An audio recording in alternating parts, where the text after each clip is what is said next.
Another crisis seems to be brewing for Israeli Prime Minister Benjamin Netanyahu, and this time it's with his Defense Minister Yoav Gallant.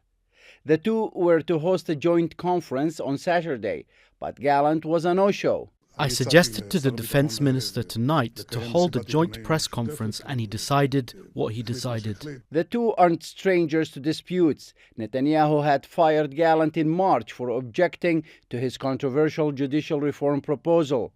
Gallant's dismissal was reversed weeks later, and the proposed legislation passed, but being challenged in the Supreme Court. Unfortunately, there is a tension between Netanyahu and Gallant, and this is not new. Several months ago, Netanyahu decided to dismiss Gallant from his position as defense minister. But, frankly, this is what distinguishes Netanyahu. Netanyahu cannot see any minister taking independent steps that might be considered a threat to Netanyahu.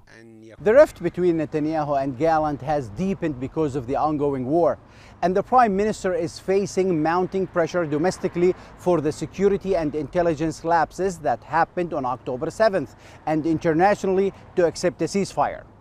The latest polls show his popularity has plummeted to an all-time low, and it's believed the veteran politician has sought to prevent other members of his security cabinet, including Gallant, from receiving credit for securing the release of Israelis under the hostage deal.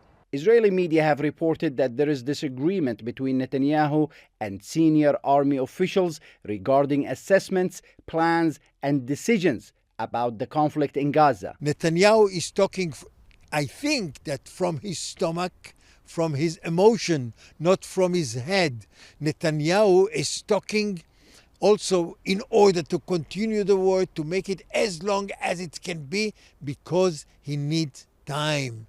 That's the most important thing. And therefore he's also making some kind of a political game during the war. Some accuse Netanyahu of wanting the spotlight to himself and preserving his legacy. Gallant is a pure defense minister. He's talking about defense, he's talking about the needs of Israel, and just about the interest of Israel, not about the interest of Netanyahu. While Netanyahu and Gallant both claim they are united in their goal in the fight against Hamas, they seem to differ on how to get there. Mohammed Al-Qasim, TRT World, Jerusalem.